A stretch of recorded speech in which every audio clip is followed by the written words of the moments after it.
Previously on Zebraforce, I have had a large loop station which had 5 iPads instead of 3, and it was way larger. It was very difficult to carry, but it did look something like this. I'll put a clip here or a picture or something.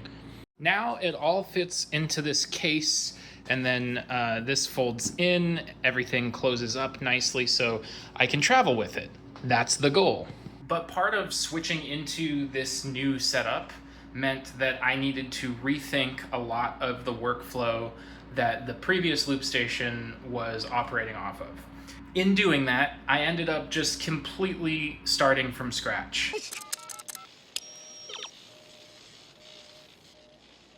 Yes, of course. That was the day I invented time travel. And now, we begin again. Today, I am putting my app, ULTIMIDI, out into early access, which means it's available for me to use on the loop station and to replace the current software that I'm using on the iPads with my app, ULTIMIDI. Currently, I'm using Loopy Pro, but I decided I wanted to build an app that allowed me a little bit more control over my touch controls. But there is one little thing. Loopy Pro is just an iPad app, and my instruments were all set up on a really big Ableton Live set so that I could basically use any instrument, any VST that I would like to use from Ableton and then send it into the iPad. Well, that meant that I needed not one, but 2 audio interfaces.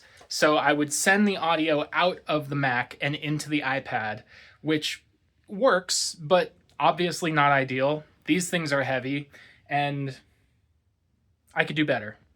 When my other Tascam 16x8 stopped working, I replaced it with this, which is much smaller but has way less ins and outs. And that was great, but it still doesn't solve the biggest problem I have, which is this. This is the lid to the case. And you may notice the salami lid ain't gonna fit, won't fit. So the salami lid won't fit the salami lid. Anytime that I want to move the loop station, I have to either take the entire rack down and then put the case back on, which is really annoying, or just move it as is. So normally, I just kind of take all the iPads off, and then I just kind of move it like this, as is, which is obviously really terrible for like actual road trips and touring. There's a lot of potential for things to go wrong. So I need to be able to get the case on. In order for me to do that, I unfortunately have to just ditch the whole drum rack idea altogether. But that's okay. This was kind of in the cards because with a combination of my new app ULTIMIDI and some other software, I no longer have to route audio out of a Mac audio interface and into an iPad audio interface, which means I only need one small interface. Which means this cable, that cable, this cable, that cable, this cable, that cable, and this cable. Basically everything here in this pile just disappears. And that's all thanks to virtual audio cables. First, I have to basically take everything apart and strip it down to its constituent parts. Again, for the maybe, I don't know, 1,000th time? This might be 2,000 though. Maybe 1,972? That's my guess.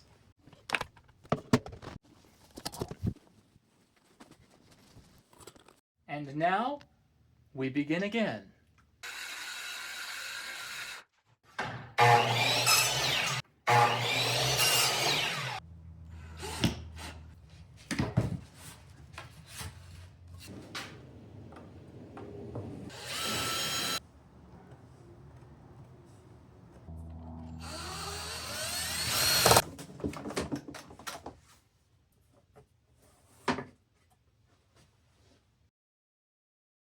the team at Loopy Pro, I say team, but I think it might just be one guy, I'm not really sure. They are working on a Mac version, a VST version, but it is not out yet, and I need it today, now.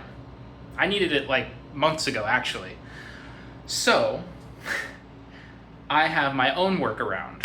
Okay, don't tell anybody, but this app, Play Cover, is an iPad emulator, and it allows me to emulate Loopy Pro on Mac. I purchased Loopy Pro on 2 completely different devices, so don't come at me. This is legal in my book. You might say, well, Nick, why don't you just use something else on Mac? Surely there's something else that can do loop recordings, that can manage all of your loops live on Mac. Well, no, actually, there's really not. There's a few different options for standard looping, where you push a button, record what you want to play, and then play it back. That would be like the standard looping workflow. But the thing that I love most about Loopy Pro is that it has retrospective recording, meaning it's always recording to a looping buffer.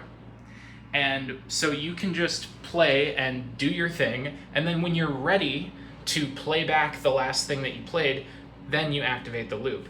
It's a much, much more human and good feeling way of interacting with your loops, rather than like getting the whole like red light syndrome and getting worried like, okay, I'm hitting record now, this take better be good, and then if it's not, you have to frantically like clear the loop and then try and record it again, and meanwhile there's an audience looking at you like, what the hell, you just played the same thing 4 times over, move on with it. But listen, I don't speak from experience, I swear. Part of moving into this new setup means that not only did I have to completely restructure the actual audio processing of everything, the effects, the looping workflow, etc., I also had to completely redesign my touch controls. I mean, literally from the ground up, I built the touch controls. So what I'm in the middle of now is essentially recreating a lot of what I originally built in Loopy Pro and making it better in certain very specific ways. But right now I'm mostly focused on just getting back to where I was in the previous setup so that I can get back to making videos, get back to making playing shows, excuse me. Now, there's a few things already done that have completely saved screen real estate for me now that I'm using my app as opposed to Loopy Pro to control all of my MIDI devices, but I'm not going to go super deep into all of that in this video. Right, it's happening. It's happening. The saga ends right here at Raisin.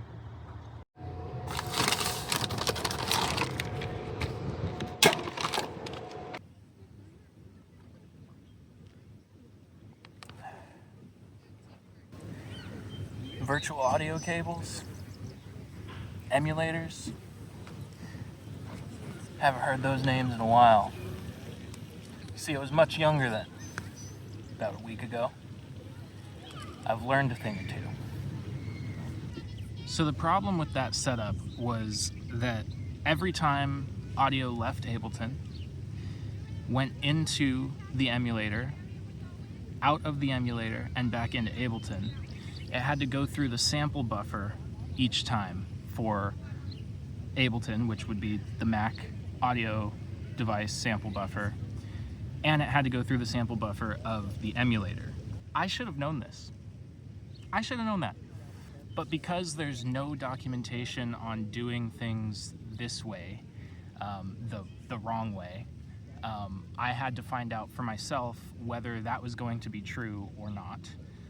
And it was. And essentially, every time the sample buffer is crossed, all of that latency gets added and stacked on top of itself.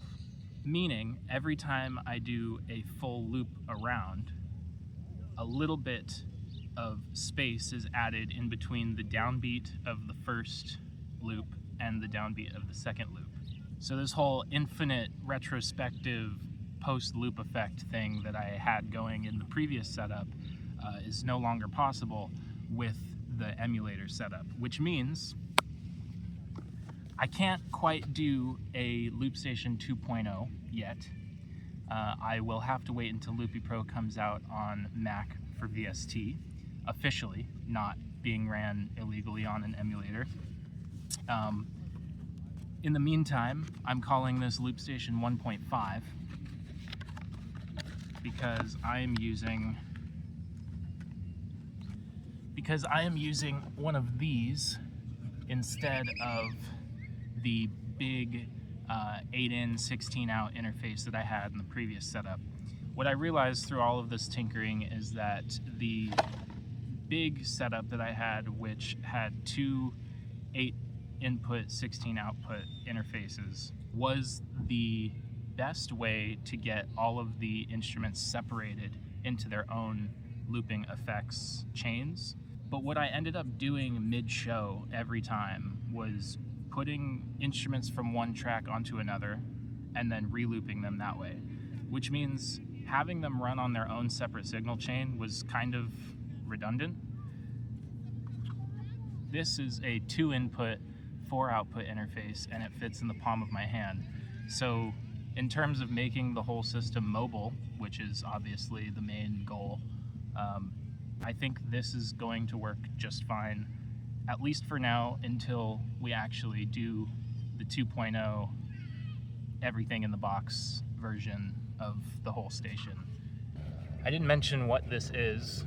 It's a Zoom AMS-24. It's got these little hooks on the bottom, which are actually really useful for me today.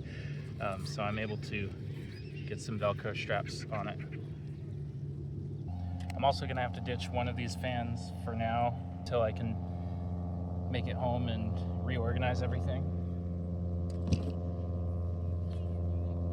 The official signal routing for LoopStation 1.5 is the Mac is using the previous audio interface that was being used for the iPad.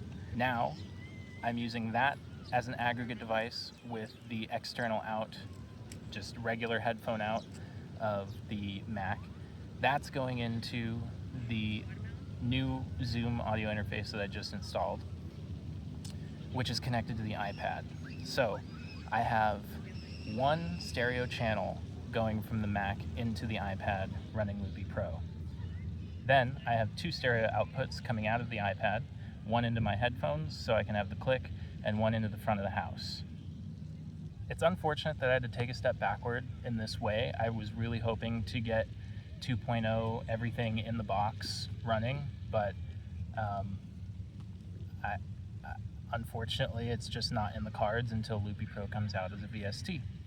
And although the signal flow is really similar to version 1.0, I'm calling it 1.5 because A, the physical build is way smaller and more portable, and you know, that was the whole goal here. But also because I'm using ULTIMIDI for most of the touch controls. Now that I'm using Loopy Pro on an iPad again, I am going to have to use Loopy Pro for some touch controls, but it's just going to be loop management instead of effects management. So now the M4 iPad is going to be running just loop effects management, and I will leave Loopy Pro as the main touch controller for that iPad, and then the other 4 pads will be using ULTIMIDI from now on. Then, when I do finally move to version 2.0 where everything is in the box running on the Mac, I will have all iPads running ULTIMIDI. So yeah, version 1.5 is done, and it's kind of symbolic that I'm here now 3,000 miles away from home and finally can get back to making on the way back. And when I say done, I do just mean functional. You know, it's a constant tweaking. That's kind of the whole mission here is to constantly be tinkering, upgrading, and moving towards an ultimate goal of having a completely mobile looping station. This video has now spanned over the course of like 2 months, actually longer than that, because I have the clips of me building the case. So I'm unsure exactly what loose ends need to be tied up in the conversation about the new loop station, but all I know is, even though I've been out for 3 months already, now is when the real adventure begins.